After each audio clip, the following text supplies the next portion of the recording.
Est-ce que vous êtes renvoyé devant ce tribunal pour parler du fonctionnement des services spéciaux? Non, maître.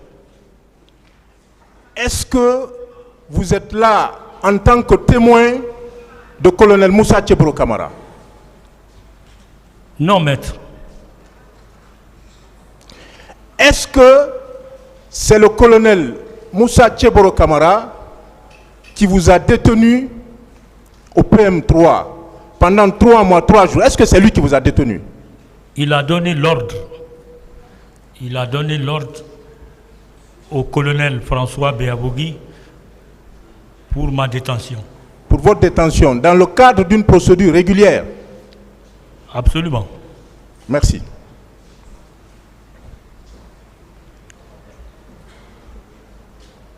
Est-ce que c'est par pur hasard que vous vous êtes retrouvé au PM3? Non. Expliquez au tribunal. Je n'ai pas compris. Je dis d'expliquer au tribunal. Est-ce que c'est par pur hasard que vous êtes retrouvé au PM3? J'ai été au PM3 parce que je devais de l'argent à payer.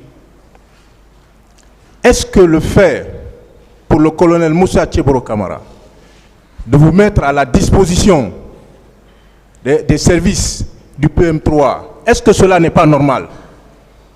Je trouve normal parce que si nous commettons un acte, il faut subir. L'acte qui avait été commis, est-ce que cet acte était normal? C'est ce que je suis en train de dire. Oui. Et tout à l'heure, on a invoqué les dispositions de l'ordonnance de renvoi concernant M. Blaise Goumou. Est-ce que vous croyez que M. Blaise Goumou a dû confirmer dans son procès verbal que vous étiez au stade? Est-ce que vous croyez à cette version? Non.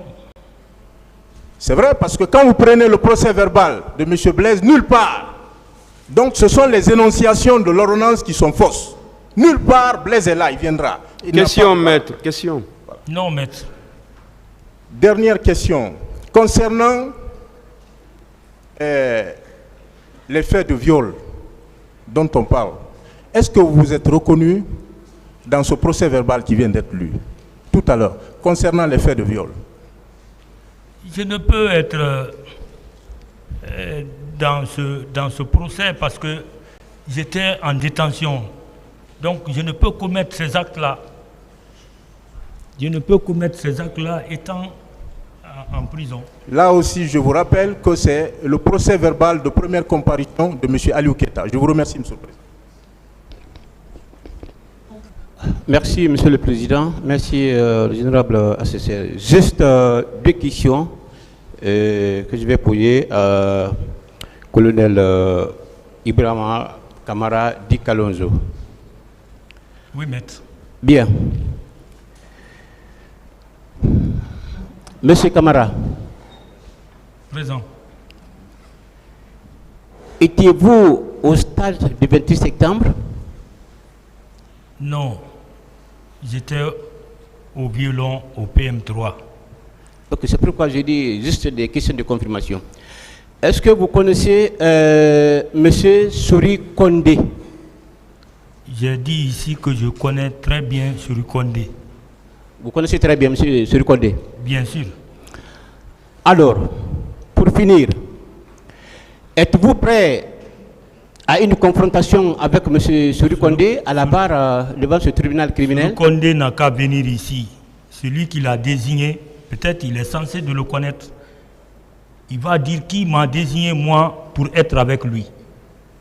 C'est tout. Il n'a qu'à venir. D'autres questions? D'accord, Monsieur le Président, je vous remercie. Honorable assesseur de nous avoir donné la parole. Monsieur, mon colonel. Présent. Depuis ce matin, vous avez répondu à plusieurs questions à cette barre.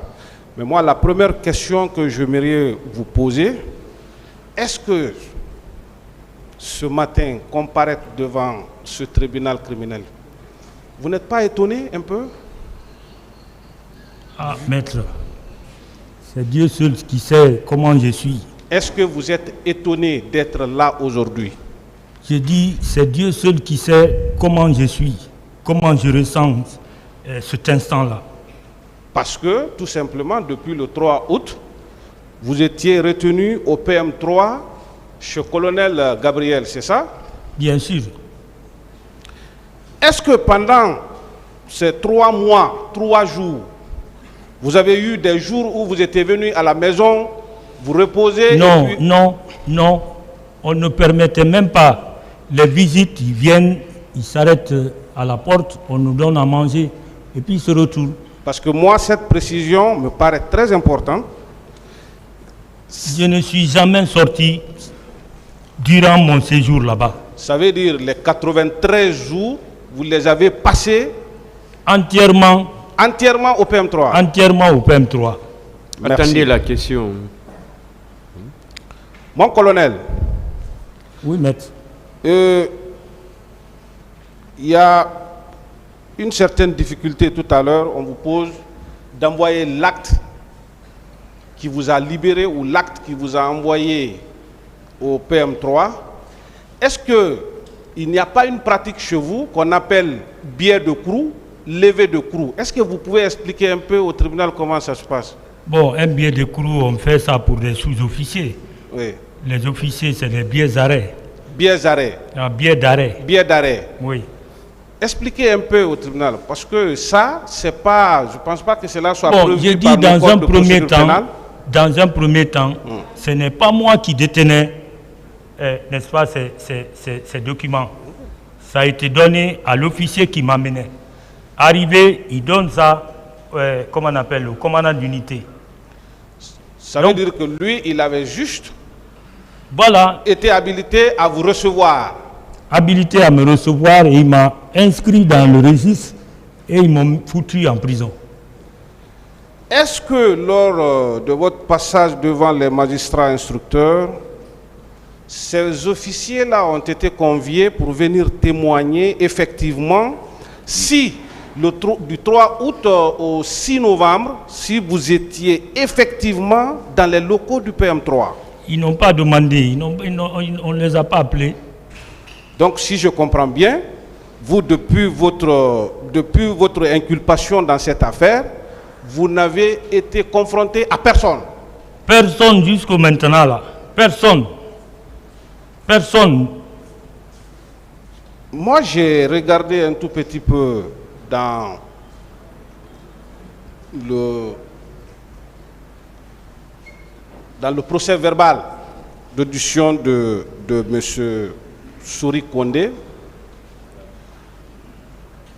Est-ce que vous pensez, parce que je ne veux pas traiter ces propos de contre-vérité, est-ce que vous pensez que M. Souri Kondé a dit la vérité lors de son passage devant les magistrats? Sincèrement. Parce que moi, j'ai relevé beaucoup de contradictions dans son procès verbal. Monsieur comment on appelle, maître,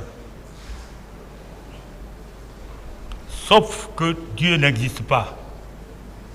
Mais si Dieu existe, si j'ai fait quelque chose dans cette affaire du 28 septembre, que Dieu me laisse ici, si je ne connais absolument rien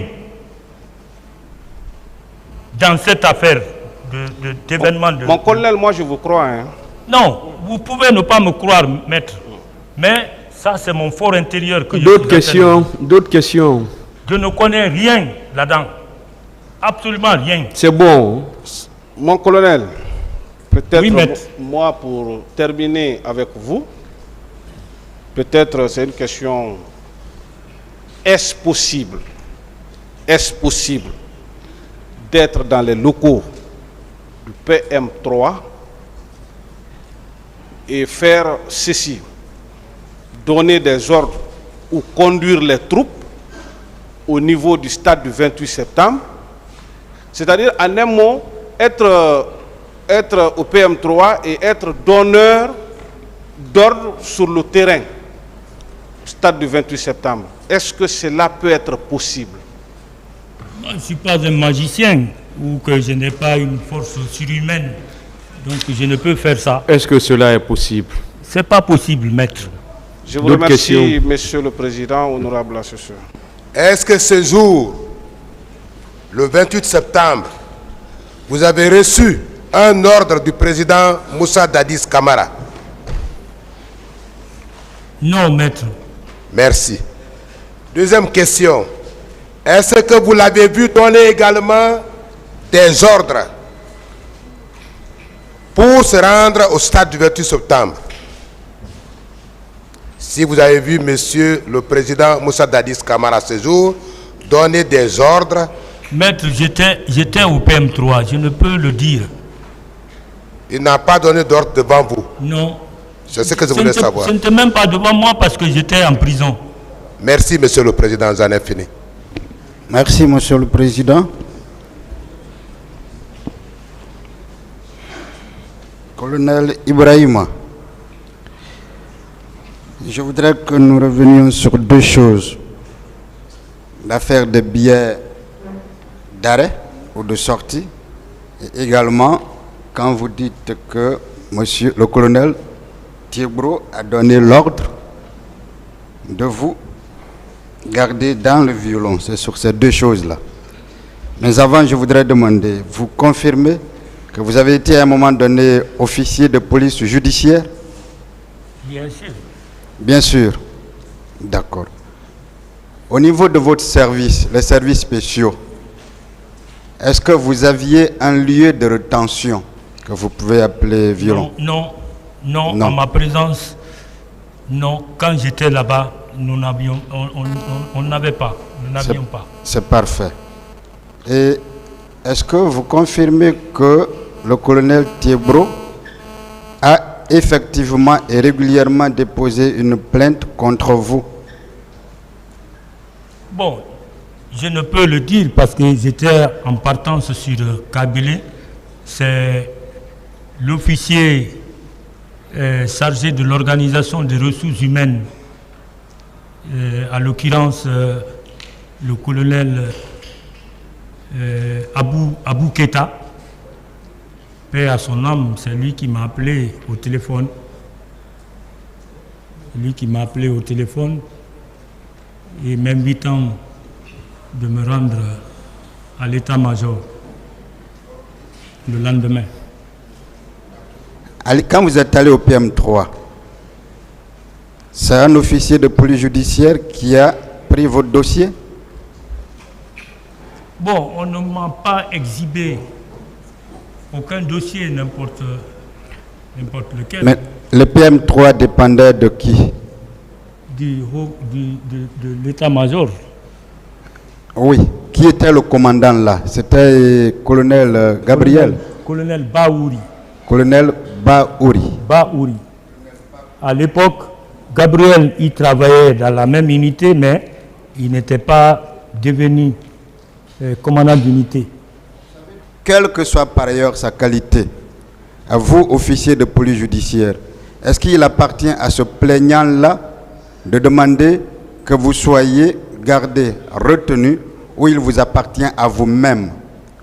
Ou alors, est-ce que si la personne conduite devant vous est mise, est retenue, c'est la faute au plaignant ou c'est la faute à vous qui êtes chargé du dossier? Bon, c'est la faute à celui qui est chargé du dossier. Hein. Est-ce que dans ce cas, vous pouvez dire ici que c'est le colonel Thiebro qui a ordonné que vous soyez retenu là, alors qu'il n'est pas responsable de ce service? Bon, il m'a, dans un premier temps, quand je suis venu, ils m'ont signifié chose pour laquelle je suis devant eux. C'est comme ici quand on est venu. Les panoplies d'infractions qui sont sur nos têtes, ils nous ont signifié ici. Donc, ils m'ont signifié chose pour laquelle j'étais là-bas. Et en vous disant que le plaignant c'est... Ouais, ils m'ont dit... Est-ce que vous savez pourquoi j'insiste sur la question? Non, mais... De l'autre côté, on parle de séquestration, on parle de pratique, on parle d'habitude. Comme s'il était habitué à le faire. Quelle est la question? La question, maître. Monsieur le Président. On veut connaître la question parce que vous tournez trop. Mais pourtant, je pose des questions et qu'il répond. Et je suis même très simple en Oui. posant des questions. Allez-y alors, parce que le tribunal est intéressé aussi. Est-ce que l'officier en charge de l'affaire de votre dossier au PM3, en sa qualité d'officier de police judiciaire, était d'ailleurs dans l'obligation, même si un ordre lui était donné par le colonel Thiebro, de lui obéir? Une question. Oui. Est-ce qu'il était dans l'obligation? Si Qui était dans l'obligation? l'officier de police... Et quand il y a trop de contours, ça devient compliqué. Vous voyez le sens maintenant, lui-même, il n'a pas compris. Est-ce que Monsieur le Président, il nous a dit qu'il a lui-même qu'il a été officier de police judiciaire. Mais il n'a pas compris la Je question. n'ai pas compris. Est-ce que l'officier de police judiciaire en charge de votre dossier au PM3 était dans l'obligation, si un ordre lui était donné par le colonel Thiebro, d'obéir à cet ordre ou d'obéir plutôt à l'ordre qui lui serait peut-être donné par son supérieur hiérarchique, qui est le procureur de la République? Maître, sous l'ombre, je ne sais pas ce qui s'est passé. Quand on m'a appelé, on m'a signifié, n'est-ce pas, chose pour laquelle je suis devant eux, en me disant, qu'est-ce qu'il y a entre vous et le colonel Keboro? Je lui ai dit que c'est le problème d'argent. Oui. Et Abou Keïta a dit à l'époque, bon, puisqu'il en est ainsi, viens avec moi dans le bureau du chef d'état-major, adjoint d'alors, et puis nous sommes rentrés. Il m'a posé les mêmes questions, je lui ai répondu de la même manière, et qu'il a ordonné sur place de m'envoyer en prison. Qui a ordonné sur place? C'est le colonel François Béavogui. Alors pourquoi vous dites que c'est le colonel Thiebro qui a ordonné? Oui, mais c'est sur son instruction parce que il y a. Vous avez la preuve de cette instruction? Oui, mais c'est ce que... Non. Directement là, physiquement, il n'est pas venu, mais ses ordres sont répercutés. Est-ce que vous pouvez prouver Oui, que mais c'est les preuves là. le colonel Thiebro a donné l'ordre à... Parce que même dans votre PV, ce n'est pas ce que vous dites. Hein, dans votre PV, vous êtes clair. Je peux lire. PV, le procès verbal d'interrogatoire, l'an 2015 et le 2 mars à 10 h. À la deuxième page ou le deuxième feuillet, vous indiquez clairement ceci. Quand il a fait le compte-rendu au colonel François, en parlant donc du colonel Abou, ce dernier a ordonné de me mettre en état d'arrestation. Bien sûr. Mais alors, dites devant ce tribunal que le colonel Thiebro n'a donné aucun ordre pour vous retenir au PM3. Il était tout simplement en plaignant. Il était tout simplement... Quelle est la question, maître? Est-ce que vous reconnaissez au moins ce que vous avez dit vous-même dans votre propre procès verbal, qui est signé par vous, où vous indiquez, quand il a fait le compte-rendu au colonel François, ce dernier a ordonné de me mettre en état d'arrestation. Ce dernier ici est pour le colonel François. Est-ce que vous confirmez au moins ça? Ce qui est dit ici, est-ce que vous confirmez? Oui, ce qui est dans le papier, c'est ça. Est-ce que vous confirmez? Ce qui est dans le papier, c'est ça. Merci, c'est bon. Mais je sais que... Deuxième élément. S'il vous plaît. Moi, je suis satisfait. Hein. Qu'est-ce que vous voulez dire? Je voudrais dire, il n'y avait aucun problème entre moi et le colonel François Béavogui. Il n'y avait aucun problème entre moi et le colonel, comment on appelle, Abou Keïta. Ni Tété, n'est-ce pas, la plainte posée par le colonel Keboro à ces deux officiers-là, ils ne m'auraient pas appelé. D'autres questions? Merci, monsieur le président, continue. Bon. Deuxième chose. Faites face au tribunal. Deuxième élément. on parle de billets ou d'arrêt d'écrou, ou bien billets de sortie. Mais on continue de vous demander si vous pouviez apporter la preuve de cela. Est-ce que lorsque vous êtes retenu ou même détenu, que l'on vous demande de sortir, qu'on vous laisse, est-ce qu'il vous appartient à vous de demander que ces choses-là soient enregistrées dans ces registres? Dans quel registre? C'est-à-dire que le registre, vous étiez au PM3. Le jour de votre venue, vous dites que le billet d'arrêt ou le billet d'écrou a été enregistré. N'est-ce pas? Oui. Le jour de votre sortie, ça n'a pas été enregistré, n'est-ce pas? Oui. Mais est-ce que c'est votre faute si ça n'a pas été enregistré? Bon, ce n'est pas ma faute. Moi, ce n'est pas votre faute. Moi, j'étais même dans la joie parce que exactement. Je m'attendais à ma libération. Est-ce que donc, je suis parti. Vous pensez que si les juges en charge de cette affaire, les magistrats instructeurs, avaient au moins cherché à vérifier cela, vous ne pensez pas que vous ne serez pas en prison aujourd'hui? Bien sûr, maître. Ça veut dire quoi? Il y a eu aussi des failles au niveau des magistrats instructeurs dans la conduite de cette affaire en ce qui vous concerne. Bien sûr, j'ai fait un mois, quelques semaines aujourd'hui. Je vous remercie. Merci, oui. Monsieur le Président. De façon involontaire, wallahi. Bien. Monsieur Ibrahima Kalonzo, camarade. Merci, maître. Oui. Quel était l'objectif de votre détention au PM3? C'est le problème d'argent qui était entre moi et très bien. Mon chef de service. Bien. C'était pour que vous payiez cet argent ou c'était pour mettre une procédure régulière en place contre vous? Bon, l'un des deux, je ne sais pas, puisque finalement l'argent n'a pas été payé. Bien. Et on parle de viol, d'assassinat, pillage. Et vous, étant détenu au PM3, vous aviez quelle possibilité d'aller assassiner, violer et piller les biens des gens? Ah, maître, je n'ai pas ces moyens-là. Je n'ai aucun moyen pour faire ça. Très bien. Je ne suis pas un Superman. Bien. Monsieur Sorokonde a été cité par M. Abakar Diakité, dit Toumba, comme l'un de ses témoins. Et devant le pool des juges, il a eu à donner sa version des faits. Et à une des questions posées, il a dit que leur chef était colonel Kalonzo Camara. Seulement leur chef.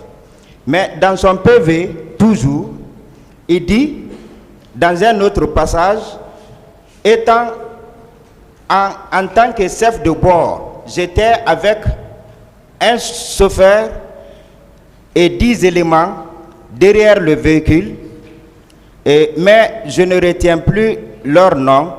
La répartition est faite au rassemblement. Donc, ça veut dire que vous n'étiez pas leur chef. C'est lui qui était le chef d'une équipe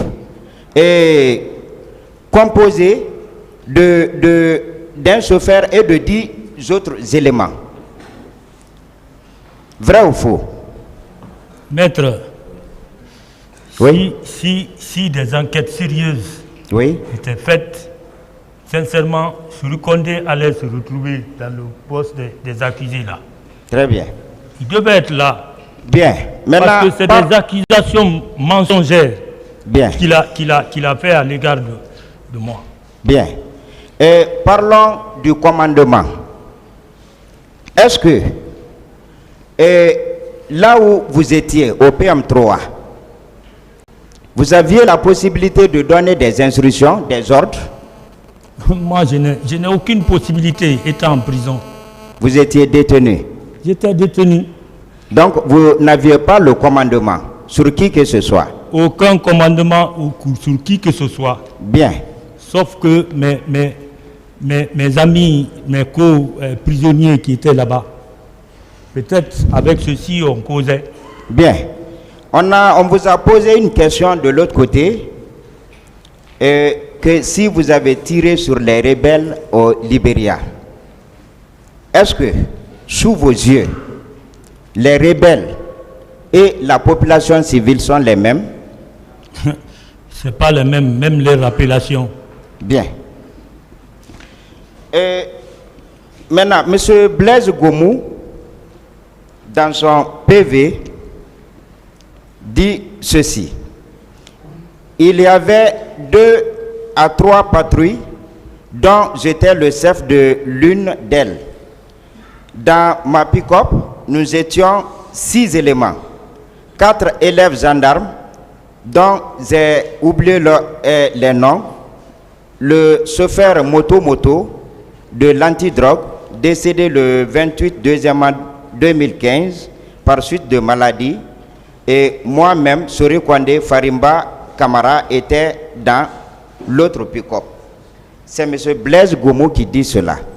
Et dans l'ordonnance de renvoi, on dit que M. Blaise Goumou a confirmé votre présence. Vous ne pensez pas qu'il y a contradiction entre les déclarations de M. Blaise Goumou contenues dans son procès verbal d'audition et l'ordonnance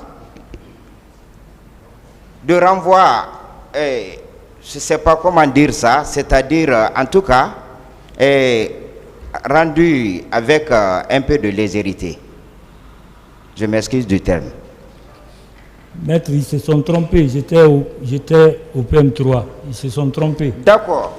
Monsieur Blaise Goumou, même dans son procès verbal, reconnaît que vous n'étiez pas au stade. Que lui, il était au stade. Il y a le chauffeur moto de l'antidrogue. Il y a M. Sori Kwande, il y a Farimba Kamara. Il n'a pas parlé votre nom dans son procès verbal. Je n'étais pas là-bas, il ne peut pas le dire. Voilà, je n'étais pas là-bas. Maître, s'il vous plaît, ça je vous ai laissé passer. Vous savez mieux que moi que ce n'est pas la façon de critiquer une décision. Ok, excusez-moi. Je présente toutes mes excuses, Monsieur le Président. On est professionnel. Excusez-moi. Voilà. Bien. Bien. Excusez-moi, Monsieur le Président. Bien. Et vous dites que vous étiez dans le violon le 28 septembre. Le 28 septembre. Le jour du 28 septembre, j'étais au PM3. Ok. Le 28 septembre, vous a trouvé au PM3. Oui. Et vous avez été assisté par un avocat devant le pool des juges. Non. Et la seule comparution devant les poules, c'est fini. Bien. Et vous pensez que c'est normal en matière criminelle des faits graves portés contre vous et vous venez seul sans l'assistance d'un avocat? Puisque c'est vous qui êtes en la matière, je ne peux dire. En matière criminelle, l'assistance d'un avocat est obligatoire. C'est obligatoire, moi je le sais. Bien. Et est-ce que le violon du PM3 était sous la responsabilité du colonel Tchegro? Non. Ok. Non. Bien.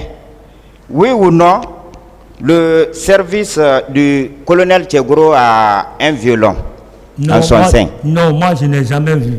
Ah, il n'existe pas de violon? Non. Si on arrêtait les gens, on les conduisait directement selon la procédure au PM3.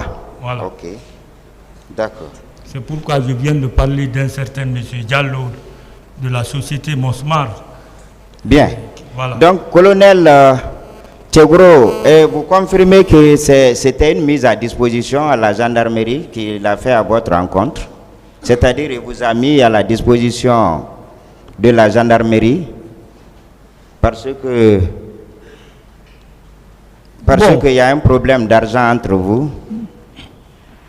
Bon, je ne sais pas si c'est ce qu'il avait voulu, mais quand je suis arrivé là-bas, la décision a été prise par le colonel François Béabogui pour que je sois conduit au PM3. Bien. Merci, Monsieur le Président. Monsieur le Président, avec vos permissions. Vous, c'est la première fois, s'il vous plaît, vous êtes constitué pour qui? C'est la première fois. Je suis le premier constitué pour le colonel Brahma Kalonzo. Ah, d'accord. Et ce n'est pas ma première fois dans cette salle, c'est que je me fais un peu rare, s'il vous plaît. D'accord. Ok, merci Monsieur le Président de me donner la parole. Colonel Ibrahima Kalonzo Kamara. Président Maître. Concrètement, quels sont les faits pour lesquels vous êtes présent devant ce tribunal criminel? Bon, les faits, le président nous a révélé ici. Oui, vous pouvez me rappeler un peu, mais quel est l'événement pour lequel qui vaut ta présence devant ce tribunal criminel? Bon, on m'accuse des événements du 28 septembre. Les événements du 28 septembre. Oui. Où étiez-vous lors des événements du 28 septembre? J'étais au PM3. Vous étiez au PM3? Oui, maître. Donc vous n'étiez pas au terrain, ni dans l'enceinte, ni à l'extérieur du 28 septembre. Je n'étais nulle part, comment on appelle, auprès du stade du 28 septembre. D'accord. Parce que vous étiez en détention au PM3. Au PM3, oui. Je n'ai pas vous demandé de poser la question concrètement. Pourquoi vous étiez au PM3? Bon, j'ai dit ici que c'était le problème d'argent qui m'opposait au colonel Keboro, mon chef de service. Le problème d'argent pour lequel on vous a placé au PM3, le problème d'argent qui a eu lieu entre vous et Keboro, est-ce la raison pour laquelle vous êtes présent devant ce tribunal criminel?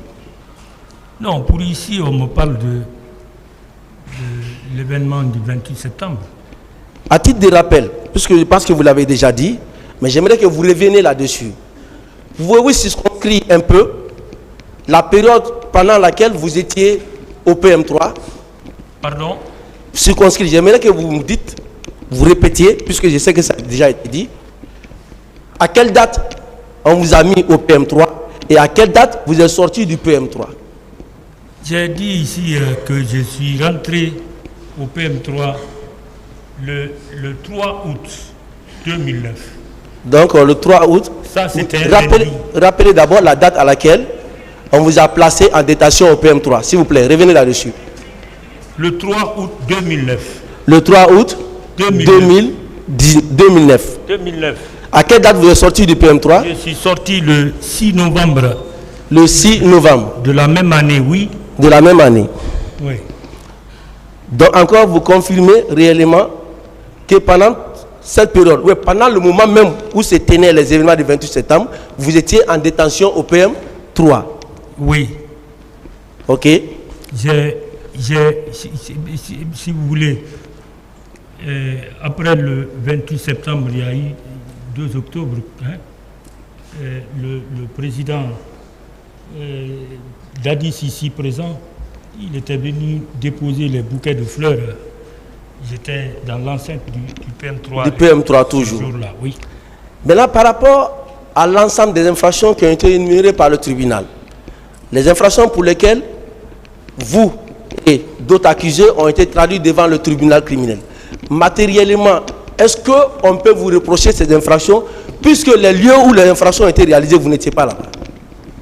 Vraiment, le tribunal va prendre acte par rapport à vous. Je n'accuse personne. Mais par rapport à ceux qui étaient au 28 septembre, et vous, je veux dire, est-ce que réellement vous avez votre place devant ce tribunal criminel? Non, maître. Aujourd'hui, quel est le sentiment qui vous anime? Quel est le sentiment qui vous anime du fait que vous êtes là et que vous êtes privé de votre liberté pendant un bon moment? pour des faits pour lesquels vous n'étiez même pas présent. Quel est le sentiment qui vous anime? Vraiment, tout homme, même si vous êtes dans un palais, un grand palais où il y a tout, vous n'avez pas votre liberté, c'est une prison. Donc, et vous pensez que même si on arrivait à vous libérer, que ce soit aujourd'hui ou bien dans les jours à venir, est-ce que ça peut éponger réellement l'image qu'on s'est fait de vous aujourd'hui devant le peuple? Vraiment, maître, là où je suis, c'est Dieu seul qui sait comment je suis maintenant là. Parce que ma réputation est partie dans le monde entier, parce que nous sommes vus partout. D'accord. J'ai entendu quelque part le ministère public parler un peu des périodes de détention, des fonctions de l'OPJ. Est-ce que, bon, toujours un peu, pour revenir là-dessus simplement, est-ce que c'est pour ces faits que vous êtes présent devant le tribunal criminel? Nous sommes là pour l'affaire des événements du 28 septembre. N'est-ce pas que vous êtes victime d'une injustice? Vraiment, ils peuvent juger ça. Monsieur le Président, à ce stade, moi j'en ai terminé, je vous remercie. Et Monsieur Ibrahima Kamara. Président Maître. Moi, je vais vous poser juste quelques questions, puisqu'en réalité, vous ne méritez même pas d'interrogatoire ou de contre-interrogatoire au regard même des éléments du dossier. Mais je veux savoir, est-ce que, à l'enquête, est-ce qu'il y a eu une enquête préliminaire dans cette procédure? Est-ce que vous vous étiez rendu devant un service de police judiciaire dans cette procédure concernant les faits du 28 septembre? Il n'y a pas eu d'enquête préliminaire, oui ou non? Il n'y a pas eu. Vous avez reçu simplement une invitation du pool des juges d'instruction, oui ou non? Oui, quand vous êtes venu, après avoir fait la notification des faits pour lesquels vous étiez invité, l'inculpation posée, c'est ce qui avait été lu tout de suite par un conseil des parties civiles qui avait tendance à présenter l'inculpation là comme votre déposition. Est-ce que vous étiez assisté par un conseil? Non, non. Est-ce que dans ce dossier, si vous aviez ne serait-ce qu'un conseil, est-ce que vous, selon vous, vous seriez traduit devant ce tribunal? Non, maître. Est-ce que, et après votre passage devant le juge d'instruction, est-ce que vous savez qu'en matière pénale, particulièrement criminelle, le parquet doit poursuivre à charge et à décharge? Est-ce que vous le savez? Non, maître. Est-ce que le service PM3, est-ce que c'était un service de la République? Oui. Est-ce que, selon vous, ça ne peut être que, en réalité, un service sous l'autorité d'un procureur ou des procureurs, oui ou non? Non, maître. Non. Le service de PM3, c'est un service d'enquête? C'était un service d'enquête? Oui, maître. N'est-ce pas? Oui. Ce service pouvait faire des procès-verbaux, des déférés, constater des infractions, les déférer devant un procureur, oui ou non? Oui, maître. Selon vous, lorsque vous dites que vous étiez devant un tel service, est-ce qu'il n'est pas plus facile pour le parquet de vérifier, ne serait-ce qu'à travers un coup de fil, effectivement ce que vous dites là, est-ce que c'est vrai ou pas? C'est plus facile pour lui ou bien c'est plus facile pour vous, selon vous? Je n'ai pas compris, maître. Si vous dites que vous étiez dans un service de police judiciaire, placé sous la direction du parquet, est-ce que, pour ce qui concerne les vérifications ou les preuves relatives à votre présence dans ce service de police judiciaire, cette preuve peut-elle être facilement apportée par le procureur ou bien par vous? C'est plus facile pour le procureur, n'est-ce pas? C'est plus facile pour le procureur. Est-ce qu'un simple coup de fil, au moment où on vous interrogeait, n'était pas suffisant pour simplement s'assurer que oui, effectivement, vous étiez venu tel jour? Oui, maître. Bien, devant le magistrat, le pool des magistrats instructeurs, lorsque vous avez cité les personnes, d'abord le commandant de la DP et de ce service PM3, colonel Baouri. Oui. Vous l'avez dit que c'est lui qui vous a reçu au PM3. C'est lui qui m'a reçu. Est-ce que le pool des juges d'instruction a cherché à le rencontrer, ne serait-ce que, ou à rencontrer ce service pour vérifier ce que vous aviez dit? Ils auraient mis son passage. Est-ce que, en ce qui vous concerne, ce dossier-là a été instruit à décharge? Non, maître. C'est pourquoi je suis là. Si ce dossier avait été instruit à décharge, si ce n'était pas simplement pour vous charger, est-ce que, selon vous, vous seriez aujourd'hui comparant? Non. Et Monsieur Camara. Présent, maître. On dit que vous avez, si vous pouvez apporter la preuve de votre détention, est-ce que c'est une décision de justice? Non, maître. Est-ce que c'était en vertu d'une décision de justice que vous vous êtes retrouvé au PM3? Non, maître. Devant le haut commandement de la gendarmerie, est-ce que selon vous, lorsque vous avez été appelé, c'était dans le cadre d'une procédure disciplinaire éventuelle que vous vous êtes rendu ou bien dans le cadre d'une procédure judiciaire? Le premier, maître. C'était, selon vous, dans le cadre d'une procédure disciplinaire. Disciplinaire, oui. Est-ce que si ce n'est pas le cas, le haut commandant en second à l'époque avait autorité et pouvoir d'ordonner votre détention? Est-ce qu'il avait ce pouvoir? Il ne pouvait pas le faire parce que... Ce n'est que l'autorité de commandement. Tout à fait. Ses pouvoirs sont administratifs. Il n'avait aucun pouvoir de police judiciaire pour ordonner une mesure de garde à vue, de quelque nature que ce soit. Pour preuve, est-ce que vous avez été entendu sur procès verbal? Non. Monsieur Camara, ici, est-ce qu'on doit chercher à ce que vous établissez la preuve de votre présence au PM3 ou bien on doit chercher à apporter la preuve du rôle que vous avez joué le 28 septembre, jour suivant? Oui ou non, on doit apporter la preuve que oui, ce comportement-là, ces actes-là ont été posés par vous le 28 septembre et jour suivant. Oui ou non, telle devrait être la démarche du ministère public et des partis civils. C'est ça, maître. Mais, quelque part, est-ce que vous n'êtes pas à l'aise lorsque vous constatez que tout est orienté vers la recherche de la preuve établissant votre présence et votre état de détention? Ce n'est pas en quelque sorte un manque d'éléments concrets à leur disposition?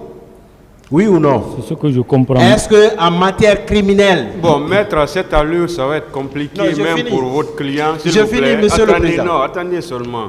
Ça va être compliqué de comprendre même si c'est une question ou si c'est une réponse. D'accord. Je vais être beaucoup plus... Voilà. Allez-y. Je vais aller dans le sens interrogatif pour faciliter la compréhension. Monsieur Camara. Présent, maître. On vous poursuit pour assassinat. le 28 septembre. À une des questions posées par un des conseils de la partie civile, on vous a posé la question de savoir si le 28 septembre, on vous a fait sortir. La question n'est pas aussi bête que ça. Soyez concentrés. Est-ce que, selon vous, le 28 septembre, y avait-il nécessité jusqu'à ce qu'on fasse recours aux personnes détenues pour venir commettre ces actes pareils? Est-ce que selon vous, c'était possible pour vous de rester au PM3 et vous retrouver au stade du 28 septembre? C'était-il possible le 28? C'est pas possible, maître. Les jours suivants, puisque c'est vague, mais est-ce que selon vous, le pillage dont il s'agit, est-ce que ces pillages ont continué jusqu'au mois de novembre? Je ne sais pas parce que j'étais en prison. Vous étiez en détention. Oui. Est-ce que vous étiez libre de vos mouvements? Non. Est-ce que, à partir de là, Monsieur Camara, est-ce que, aujourd'hui, Monsieur Sorik Kondé, capitaine, qui dit que vous étiez son chef, est-ce que vous êtes d'accord avec moi que lorsqu'il a dit que vous étiez son chef, que des questions de précision ne lui ont pas été posées? Oui ou non? Oui, maître. Est-ce que vous savez que monsieur, je ne sais pas, le colonel Blaise, un des co-accusés également, a été entendu dans cette procédure? Vous le savez? Vous savez qu'il a été entendu, oui ou non? Oui, bon, parce que je l'ai vu. Est-ce que vous savez que il a déclaré dans son procès verbal d'interrogatoire qu'il était le chef d'une équipe? Vous le savez? Bon, ça a été dit ici. Ça a été dit ici, à la lecture. Vous avez été informé de ça. Ouais. Est-ce que le nommé Sorik Kondé, vous savez qu'il a été entendu en qualité de témoin? Vous le savez, non? Bon, ça je ne sais pas. Bien, mais pas en qualité d'accusé, mais pas à titre d'inculpé à l'époque. Non. Mais... Bien. Si vous étiez chef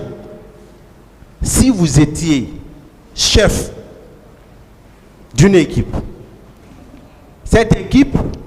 dans cette équipe, on trouve des témoins ou un témoin. Est-ce que si vous étiez présent ce jour, il n'était pas normal de chercher à savoir en réalité si vous devriez être entendu en qualité d'accusé ou de témoin, oui ou non? Si, c'est pourquoi je dis, bon, je ne peux critiquer le travail des grands juges. Voilà.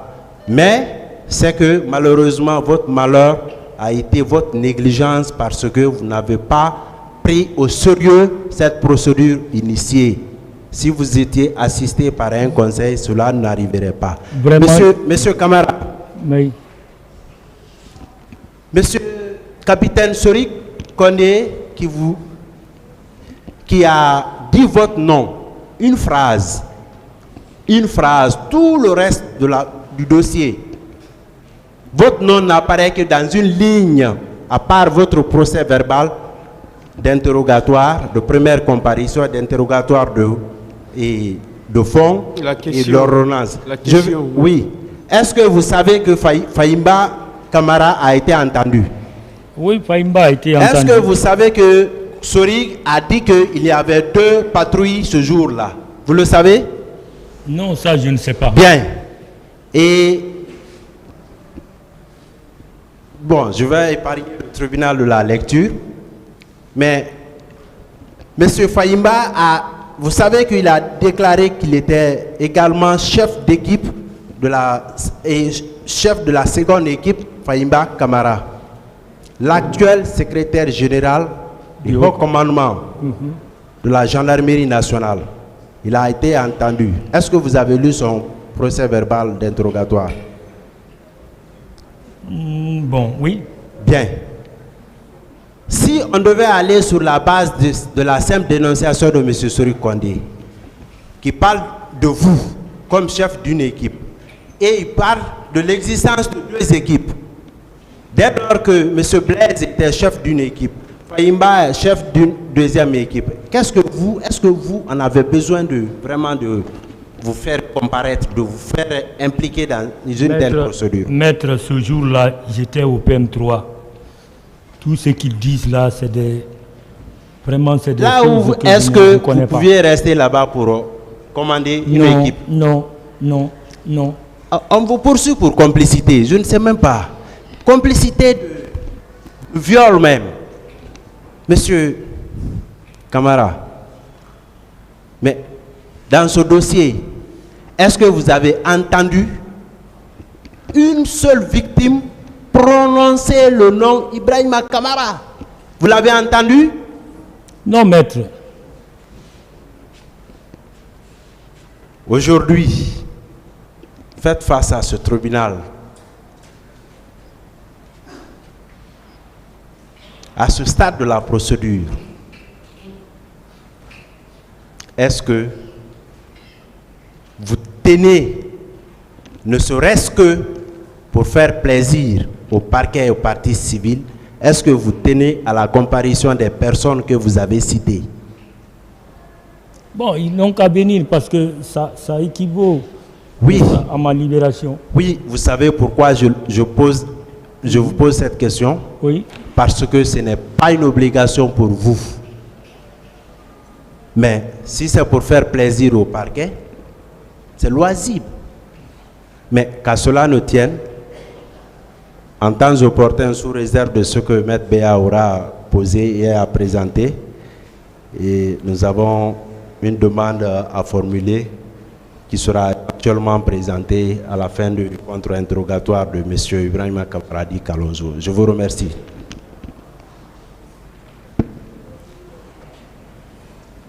Merci, Monsieur le Président. Monsieur Camara. Présent, maître.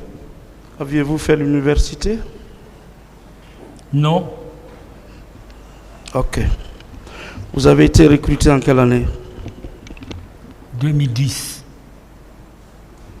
Mais vous avez fait beaucoup de formations au sein de la gendarmerie. Pardon, 90, hein? 90. Oui. Promotion 90. Oui. Et vous avez subi beaucoup de formations. Pardon? Beaucoup de formations. Bien sûr. Et ces formations vous ont amené jusqu'en Chine. Oui. Jusqu'en Chine. Beaucoup d'autres pays. Dans beaucoup d'autres pays tels que... Tels que la France. La France. Mon brevet GIGN. Oui. Vous connaissez le célèbre unité française. Parlez dans le micro, monsieur Camara. Célèbre unité française GIGN, j'ai mon brevet. Je suis allé également au Sénégal pour un autre cours. J'allais en Chine. Et tout récemment, je viens d'arriver de Saint-Pétersbourg, avant que je ne sois ici. Il y avait... Bon, c'était le 3 août. 3 août, je suis revenu de Saint-Pétersbourg. D'accord. Donc ce parcours prouve que vraiment, vous êtes un gendarme de carrière, vous êtes bien formé. Je pense bien, je pense bien. Et actuellement, là, vous étiez en poste dans quel département? Je suis chef de service sport au niveau du haut commandement de la gendarmerie. D'accord. Je suis un sportif aguerri. Ok. Oui. Avant d'être au service spéciaux, où est-ce que vous étiez en service? Bien, j'étais au haut commandement. Toujours? Oui. J'étais au deuxième bureau, service de renseignement. D'accord. À Monsieur Camara, faites face au tribunal, parlez dans le micro, sinon on aura du mal à vous. Allez, service de renseignement de la gendarmerie, hein? Avant d'intégrer les services spéciaux. Oui. Vous avez fait combien d'années là-bas? Bon, j'ai fait... Est-ce que j'ai fait plus de 5 ans là-bas, hein? Plus de 5 ans? Oui, parce que j'ai été sélectionné parmi tant d'autres là-bas pour appartenir à un projet transfrontalier. D'accord. Quand Sal Taylor est rentré en Guinée, a voulu nous attaquer. Donc les Américains nous ont recrutés et puis on faisait des informations à l'intention de l'Hexagone. D'accord. Donc vous faites partie de la crème de la gendarmerie nationale. Bien sûr. Kalonzo signifie quoi? Kalonzo. Pourquoi Kalonzo? Kalonzo. Bon, j'ai dit que j'ai été sportif, je suis handballeur.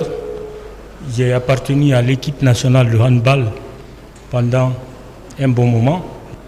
L'équipe de football, l'équipe des militaires. Donc, en même temps, je suis membre de la Fédération guinéenne de handball, troisième vice-président. Actuellement, je suis chef service sport au haut commandement de la gendarmerie. C'est par là que vous avez obtenu le nom Kalonzo, le sobriquet Kalonzo? Bon, sobriquet Kalonzo, bon, ça c'est depuis mon enfance. C'est un nom zaïrois. Oui.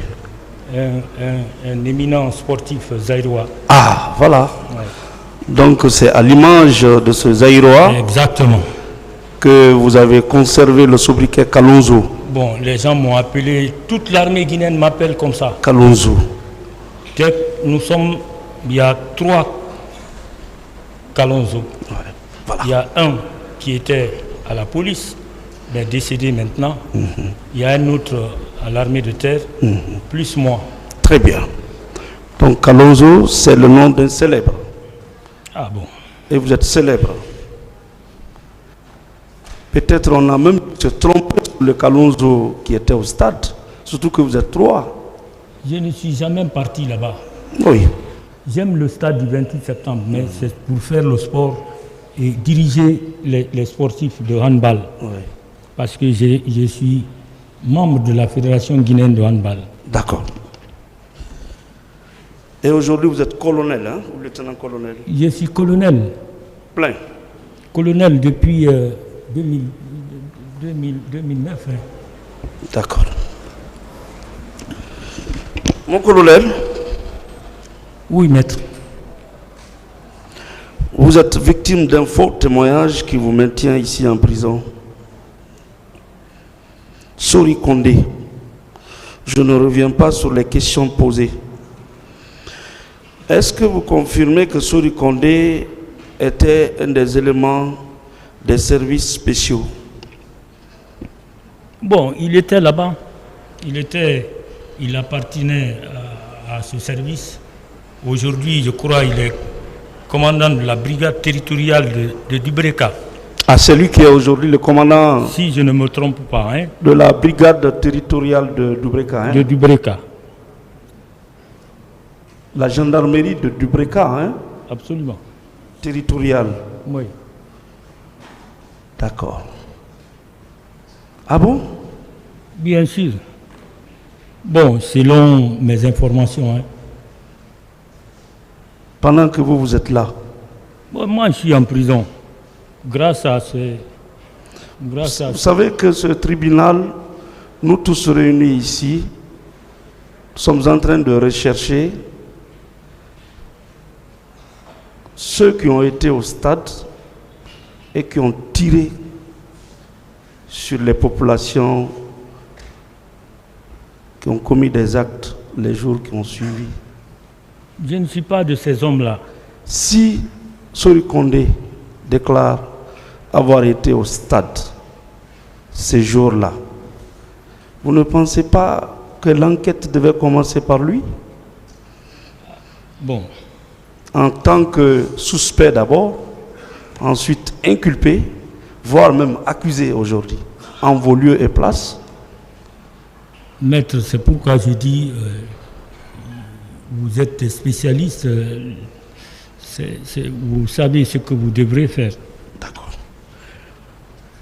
J'ai sous la main l'interrogatoire de Sori Kondé. C'est en une seule phrase qu'il vous a jeté dans ou en pâture. Depuis le 27, une seule phrase. Le 27 septembre, on est là. C'était le lieutenant-colonel Kalonzo en service au haut commandement de la gendarmerie nationale. C'est tout, qui était chef d'équipe, c'est tout. Voilà pourquoi aujourd'hui vous êtes en prison avec tous les désagréments que cela comporte. Wallahi, ça, Dieu seul sait. Bien. Mon colonel, en 2009, précisément le 3 août 2009, jour de votre arrestation, quel était votre grade? J'étais capitaine. Capitaine. J'ai dit que je suis sortant d'école, je n'ai pas porté les grades intermédiaires. Je suis parti directement. On m'a donné le grade de lieutenant pour avoir fait une école d'officier. D'accord. Et puis j'ai fait sur concours national. Dans son faux témoignage, peut-être il nous suit maintenant partout où il est. Il dit qu'en 2009, vous étiez lieutenant. Au moment où lui, il partait au stade, que vous étiez lieutenant. Que répondez-vous? Peut-être c'est un autre Kalonzo parce que nous sommes trois. En tout cas, vous étiez? Moi, j'étais capitaine. Capitaine. À l'époque. Le 3 août, vous étiez capitaine. Est-ce que cela ne constitue pas une controverse? En novembre, je suis devenu commandant. D'accord. Et puis de la même année, je suis devenu lieutenant-colonel. D'accord. Aujourd'hui, je suis colonel. D'accord. Est-ce que cela ne constitue pas une contradiction déjà dans son témoignage? Bien, ça n'engage que lui. Il dit que en 2009, vous étiez lieutenant, alors que vous étiez déjà capitaine. C'est une contradiction. Ça n'engage que lui, maître. D'accord. Mon colonel. Oui, maître. Nous sommes d'accord, désormais, que vous avez fait 3 mois en prison. Du 3 août 2009 au 6 novembre. Au 6 novembre 2009. Et au PM3. On est d'accord? Oui, maître. Bon. Certains vont se demander, mais toutes les lois de la République ne prévoient pas, surtout en pénal, qu'on soit privé de sa liberté pendant 3 mois, on n'est pas libéré, on n'est pas présenté à un procureur. Mais militairement, est-ce qu'il n'y a pas des gens qui font des fois 1 an là-bas? Je n'ai pas compris. Est-ce qu'il n'y a pas des détenus militaires des fois qui font 1 an? Bon, c'est possible. En arrêt disciplinaire ou en arrêt de rigueur, selon les appellations. Bon, c'est possible, hein, parce que ça dépend du commandement. Pour des vérifications? Bien sûr. Oui ou non? Bien sûr. On peut arrêter des militaires ou un militaire, on l'envoie au PM3 pour des vérifications. Ça peut prendre le temps que ça prend, oui ou non? On en connaît beaucoup. Bien. Maître, ça se fait. Peut-être avec la création du tribunal militaire que nous saluons d'ailleurs, aucun militaire ne peut plus rester en prison indéfiniment sans soit être présenté au procureur militaire ou être libéré. C'est cela aussi une des avancées significatives de notre droit positif guinéen. D'accord? En 2009, est-ce qu'il y avait le tribunal militaire? Il n'y avait pas de tribunal militaire à nous. Voilà. C'est l'arrivée du général Baldé qu'ils ont établi. Très bien. Cette institution. Je pense que si le tribunal militaire existait en ce moment, c'était soit on vous libère, ou on vous envoie devant le procureur militaire. Aujourd'hui, il y a un procureur militaire qui n'acceptera pas qu'un militaire reste dans... Des questions, maître. Donc j'en passe. Alors personne ne doit être étonné que vous ayez passé effectivement 3 mois au PM3. Nous sommes d'accord? Personne. Bien. Mon colonel, je peux me joindre à vous pour remercier le colonel Gabriel? Pardon? Je peux me joindre à vous pour remercier le colonel Gabriel? Si vous le faites, ça me fera grand plaisir. Le colonel Gabriel qui avait remplacé le colonel Baouri. Vous le faites, ça me fera grand plaisir. D'accord. C'est lui qui a favorisé votre libération. Il a favorisé, et ainsi que tant d'autres officiers. Tant d'autres. Bon, il y a un point noir. On vous a amené en prison à cause de 48 millions. On est d'accord? Oui, maître, je l'ai reconnu ici. 48 millions. Bien sûr. Comment vous avez utilisé ce montant-là? Bien, je me réserve de dire ça parce que c'est un problème lié à ma famille. D'accord. Je peux déduire que quelqu'un qui vole un pain pour ne pas mourir de faim ne peut pas aller en prison. On est d'accord? C'est possible. Si c'est un problème de famille, je connais déjà ce problème. On va faire taire comme vous voulez qu'on fasse taire. Mais effectivement, le fait de prendre ce montant était justifié. Bien sûr. Parce que le problème de famille qui était sous votre main, que vous devriez gérer, était nécessaire. Il était nécessaire que ce montant soit utilisé pour cela, oui ou non? Bien sûr. Voilà. Donc, ce montant a été utilisé socialement. On est d'accord? Socialement. Ce n'était pas détourné pour détourner. Oui ou non? Ce n'était pas détourné pour détourner. Vous l'avez détourné pour des raisons sociales. Sociales, oui. Et vous étiez prêt à le rembourser. J'étais prêt à le faire. Malgré que... Parce que la question m'a été posée encore. Très bien. Comment rembourser? J'ai dit, très bien. Je suis prêt à le faire. Très bien. Mon colonel, le témoin qui vous a amené ici, colonel Sori Kondé, il déclare, entre autres, selon le PV que j'ai ici, avec la permission de M. le Président, lorsqu'on lui avait posé la question de savoir que savez-vous des événements du 28 septembre 2009? Réponse. Bien avant l'événement du 28 septembre 2009, j'étais au secrétariat d'État chargé de la lutte contre la drogue et du grand banditisme, un service réclamé par la population à cause d'énormes services rendus. Tous les jours, comme d'habitude, on sortait sur le terrain chaque fois qu'il y a eu des manifestations de rue. Vu l'appréciation populaire de notre chef, colonel Tchibro, dès que les manifestants le voyaient, il se consolait. Plus loin, il déclare que dans cette foulée, j'ai vu Selou Dalem blessé, porté au dos par l'un des gardes-corps du colonel Tchibro. Ce dernier, quant à lui, tenait en main les leaders Jean-Marie Doré et Sidia Touré. Tous ont été transportés à la clinique Ambroise Paré. À travers cette lecture-là, est-ce qu'il a parlé de votre présence au stade? Je ne peux pas être là-bas. J'ai dit que j'étais au PM3. D'accord. Je suis resté là-bas pendant tout ce temps. D'accord. Maintenant, dans la série de questionnaires, question.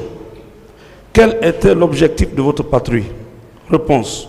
Notre patrouille avait pour objet de sauvegarder la sécurité des personnes et de leurs biens. Est-ce qu'il a parlé de vous? Il ne peut pas parler de mon nom. Question. Ce jour, il y avait combien de véhicules à votre disposition? Réponse: je ne me rappelle plus. Question: est-ce que vous avez constaté des morts au stade? Réponse: personnellement, je n'ai pas vu de cadavre. Est-ce qu'il a parlé de vous? Non, maître. Bien. Question: quel est le corps qui a débuté les tirs? Réponse: en toute franchise, ce sont les bérets rouges que nous avons trouvés sur place qui ont envahi le stade et qui tiraient dans tous les sens. Est-ce qu'il a parlé de vous? Non, maître. Bien. Question: avant de sortir, avez-vous eu un rassemblement à votre unité?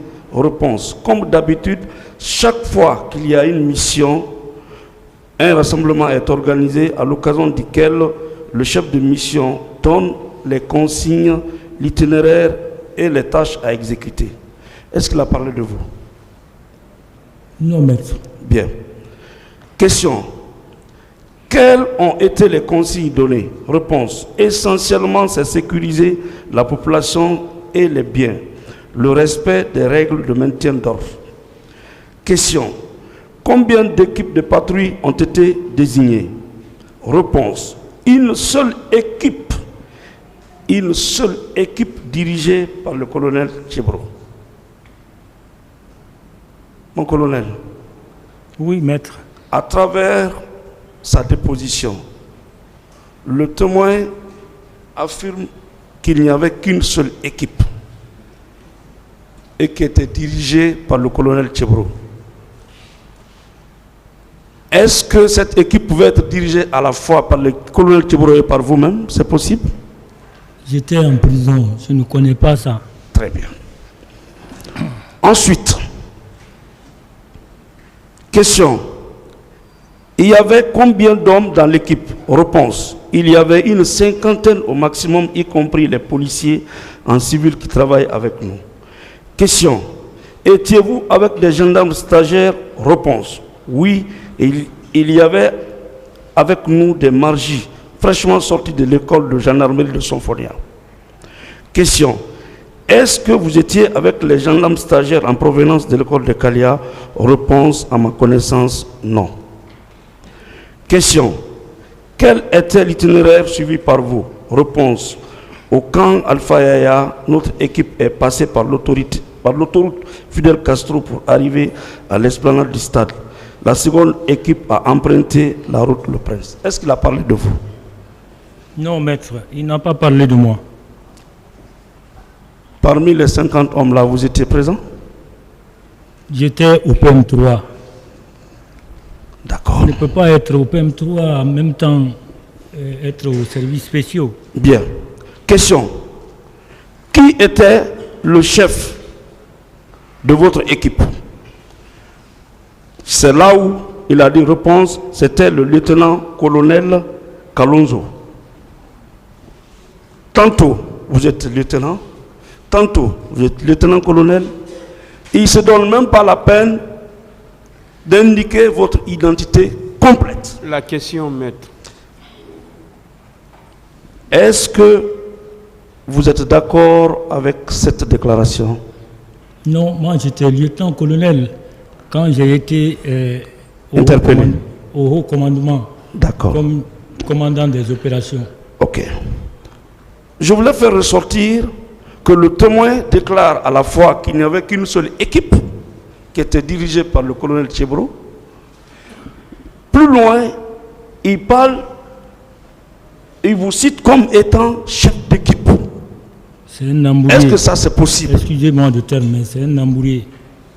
Il est vraiment embrouillé. Et pas de terme péjoratif à l'endroit de... Excusez-moi. Surtout qui n'est pas là. Excusez-moi, maître. Donc c'est un témoin qui n'a pas dit la vérité. Dieu seul et lui savent pourquoi il vous a jeté en pâture. Wallahi. Bien. Dieu va le payer. Bien. Question. Avez-vous rencontré des manifestants sur l'autoroute? Réponse: non. Question. Quel chemin avez-vous emprunté?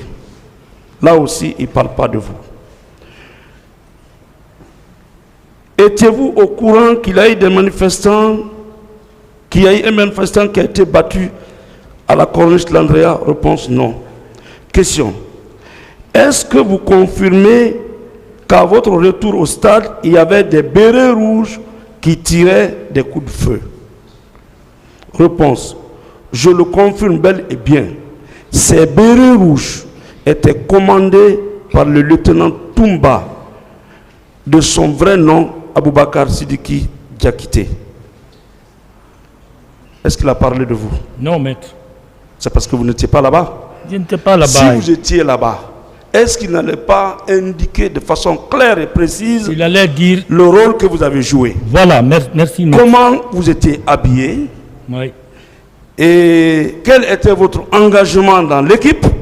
Il allait vous dépeindre, il allait vous décrire comme si ce n'est pas possible, oui ou non? Oui, maître. Mais vous voyez, dans son témoignage, il cite nommément des personnes et qui sont dans cette salle. Oui, maître. Bien. Question.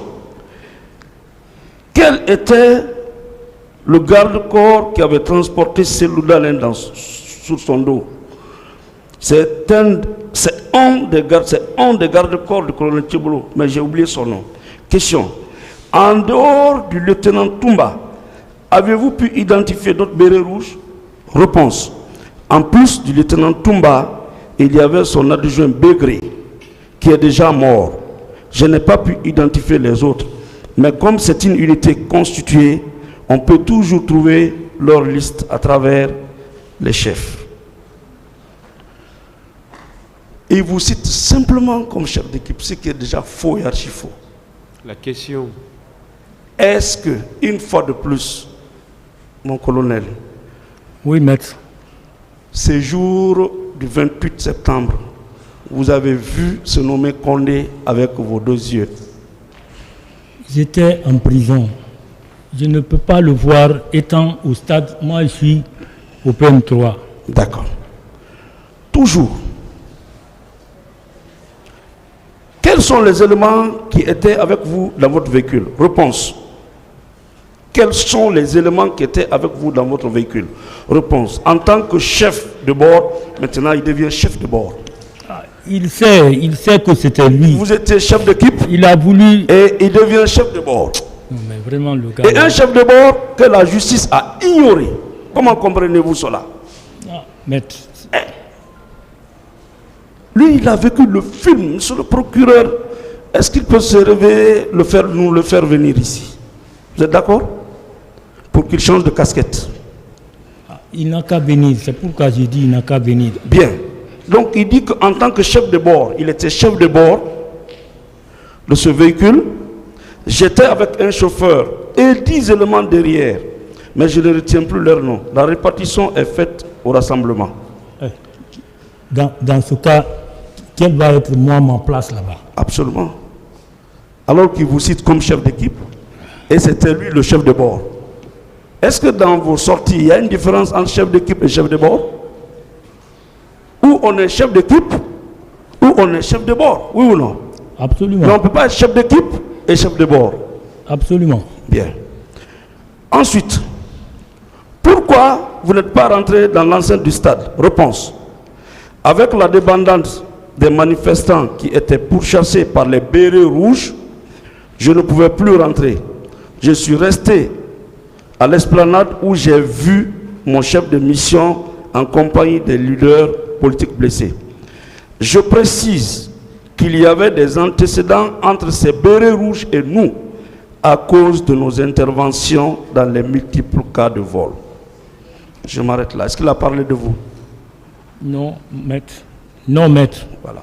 Donc la conséquence à tirer, c'est que lui, c'est un faux témoin. À la limite, c'est lui qui devait être à votre place. Le tribunal va apprécier. Mais ce n'est pas tard encore. Hein. Le dossier est ouvert. Nous sommes en instruction définitive. Des questions? Bien. Monsieur le Président, c'est par là que je m'arrête. Et en attendant, je vous prie de lui accorder la liberté jusqu'à la fin de la procédure. C'est une demande? Si possible, oui. Est-ce que c'est une demande? Oui, si vous me permettez. Je n'ai pas refusé parce que vous avez fini. C'est pourquoi je vous demande si c'est une demande. J'ai terminé. Voilà. C'est une demande. Oui, je voulais formuler une demande. Allez-y alors. Merci, Monsieur le Président. Très rapidement, le colonel Kalonzo, il ressort de son interrogatoire à la barre qu'il est un innocent dans cette affaire. Je ne préjuge pas du fond de l'affaire, mais une seule phrase le met dans ce dossier-là et il est considéré comme un accusé avec tout le stress que cela comporte. Il a complètement fondu.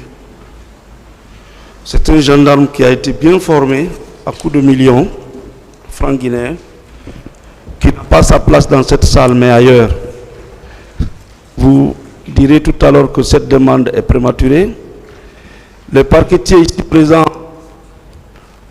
sont très sages. J'ai eu la chance de les pratiquer avant aujourd'hui.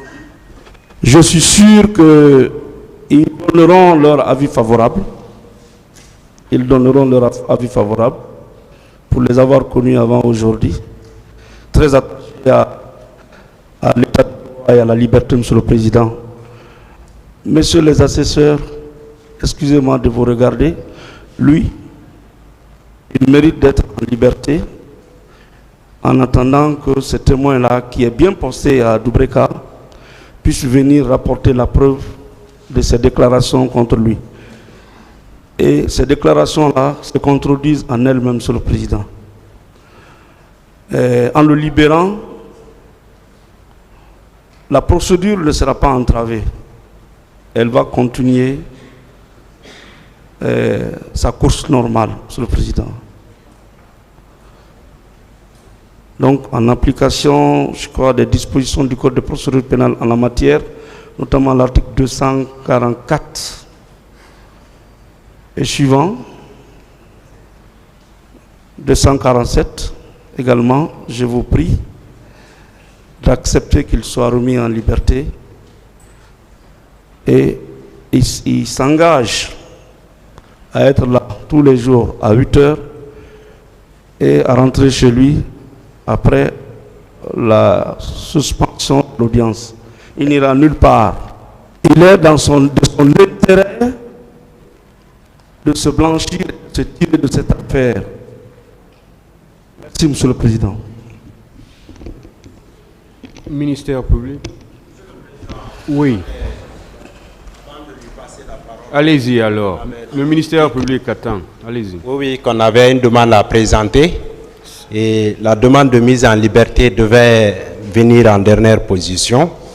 Conformément aux dispositions de l'article 422 du Code de procédure pénale, vous constaterez que notre client, M. Ibrahima Kamaradi Kalonzo, a cité des personnes comme témoins qui l'ont vu, qui sont allés le rendre visite au PM3. Et dans ce dossier de la procédure, il estime que la déposition de ces personnes-là pourrait être décisive pour, en tout cas, non seulement éclairer la religion du tribunal quant à la véracité de ce qu'il dit, mais également pour la manifestation de la vérité. C'est pourquoi, Monsieur le Président, vous constaterez que ne connaissant pas la procédure et formalité en matière criminelle, puisqu'il n'était pas assisté d'un conseil, il n'a pas pu assigner ou faire la notification à ces témoins, malgré le fait qu'il les avait cités devant le pool des juges d'instruction. C'est pourquoi, en application de l'article 422 du Code de procédure pénale, Monsieur le Président, qui dispose les témoins appelés par le ministère public ou les parties sont entendus dans le débat, même s'ils n'ont pas déposé à l'instruction ou s'ils n'ont pas été assignés ou notifiés conformément aux prescriptions de l'article 390. Vous constaterez que dans la liste des témoins dont vous avez fait lecture ici, à l'ouverture de l'audience criminelle, que les témoins cités par les personnes citées par M. Ibrahima Kalonzo ne faisaient pas partie, puisque ils ne sachant pas quoi faire, nous, ayant été constitués à 24 heures de l'ouverture de l'audience, nous n'avions pas la possibilité de respecter les formalités prescrites par les dispositions de l'article 390 du Code de procédure pénale. C'est pourquoi, Monsieur le Président, nous sollicitons respectueusement qu'il vous plaise opportunément ordonner à ce que les témoins cités par notre client soient entendus et à titre de témoins dans la présente procédure. Et pour appuyer, Monsieur le Président, la demande de mise en liberté de M. Ibrahima Kamaradi Kalonzo. Dans la présente affaire, je ne devrais pas intervenir après Maître Salifou Béavogui, mais certainement on ne s'était pas compris. Et vous avez constaté dans ce dossier que, en réalité, il ne s'est retrouvé dans la procédure que par erreur, inattention. Ça peut arriver. La vie aussi est faite de beaucoup de choses, c'était son destin à lui. Mais à ce stade de la procédure, Monsieur le Président, vous constaterez, au regard des éléments du dossier, au regard de tout ce qui a été développé à cette barre, que le maintien en détention de M. Ibrahima Kamaradi Kalonzo ne constitue plus un moyen d'ailleurs quelconque de nature à entraver la manifestation de la vérité. Mais mieux, Monsieur le Président, comme vous le savez, en matière criminelle, le ministère public s'appuie souvent sur la notion de trouble à l'ordre public. Mais le trouble suppose un comportement ou un acte positif ou un acte d'omission. En ce qui concerne les événements du 28 septembre, Monsieur le Président, vous relèverez dans la présente procédure, au regard des éléments versés au dossier de la procédure, que M. Ibrahima Kalonzo n'a posé aucun acte de nature à troubler l'ordre public, encore moins, il ne s'est abstenu de poser un quelconque acte susceptible d'entraîner un quelconque trouble à l'ordre public. Nous estimons donc qu'avec ces éléments, son maintien en détention ne saurait nullement se justifier par une quelconque nécessité de maintien de l'ordre public. Monsieur le Président, ce dossier, en réalité, nous l'avons dit, et à ce stade de la procédure, M. Ibrahima Kamara est en service au haut commandement, il est opérationnel et il est le chef service des sports, du haut commandement de la gendarmerie. Des sports, je voudrais dire. Et à ce titre, il est disposé à comparaître, à se présenter à toute réquisition de la justice. Et il a toujours fait, malgré tout ce qui a été posé, tout ce qui a été fait depuis sa première invitation devant le pôle des juges d'instruction, il s'est toujours présenté. C'est pourquoi nous sollicitons respectueusement qu'il vous plaise, puisque vous avez une mission aussi de justice. Justice à tous les niveaux, justice dans tous les cas de figure. Nous sommes face à une situation qui mérite aussi justice. En ordonnant sa mise en liberté, Monsieur le Président, honorables assesseurs, vous aurez sauvé une situation qui ne devrait pas être créée. Je vous remercie. Bon, ça, est-ce qu'on peut se limiter à... Parce que si tout le monde doit parler pour dire pratiquement la même chose... Monsieur le Président, s'il vous plaît, je ne vais pas durer. Un peu de mots.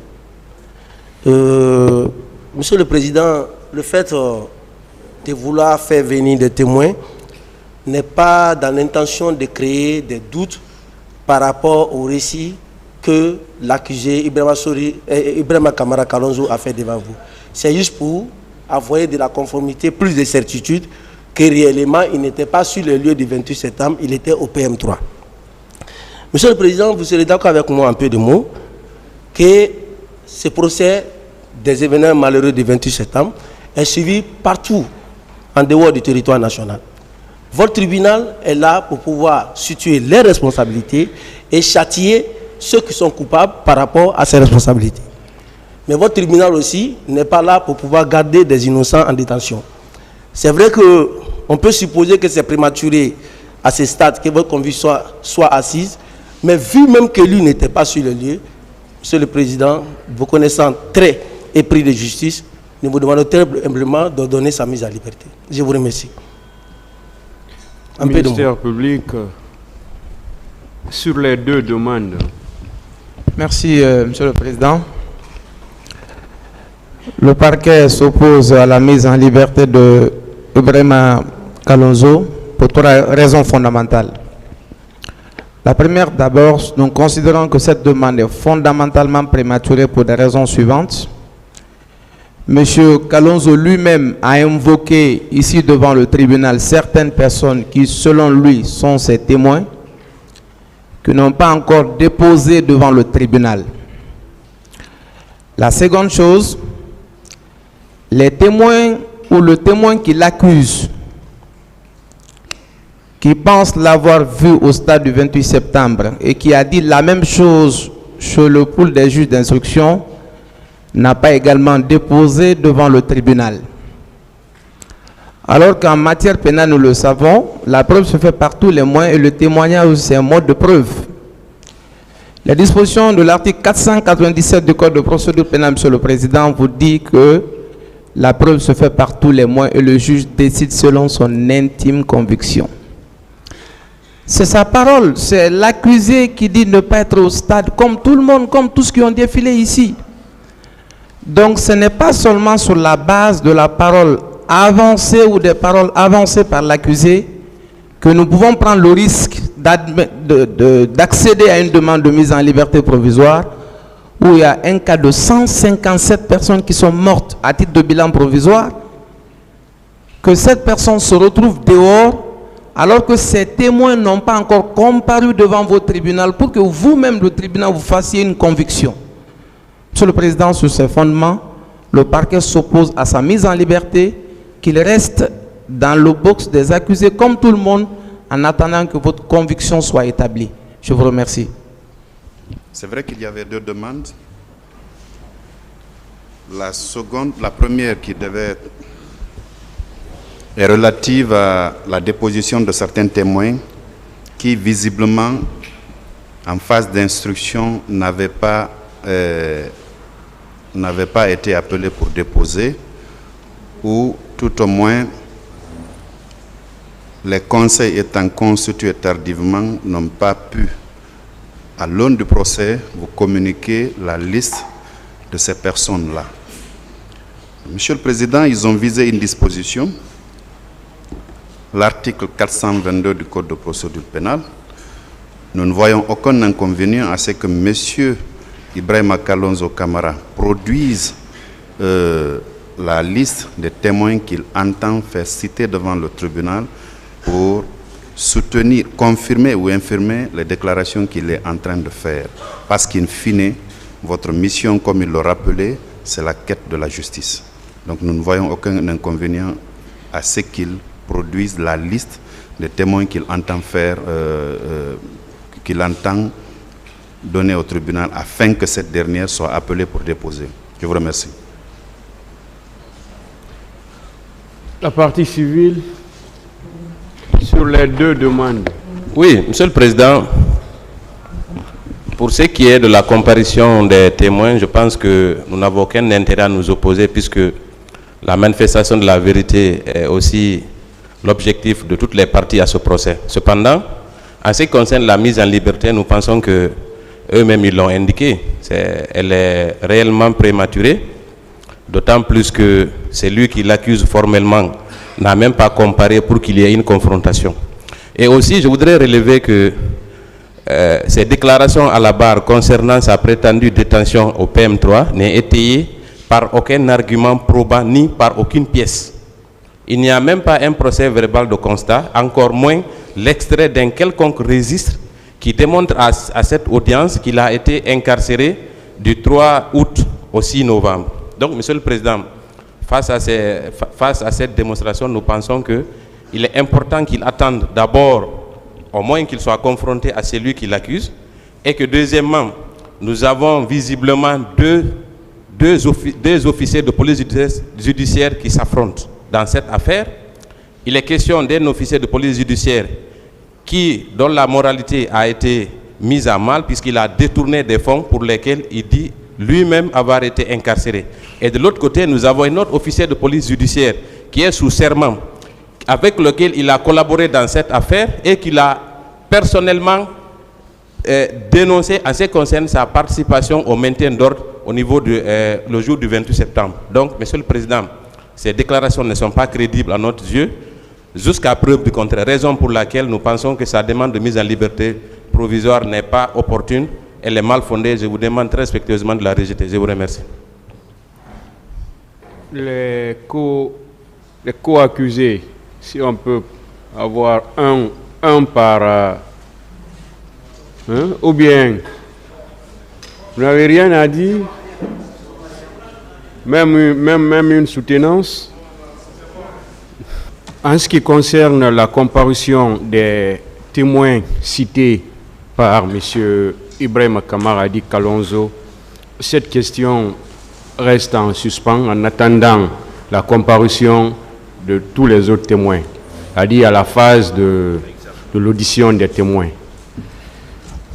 En ce qui concerne la liberté, le tribunal rejette la demande de mise en liberté sollicitée par M. Ibrahim Kamara Adi Kalonzo.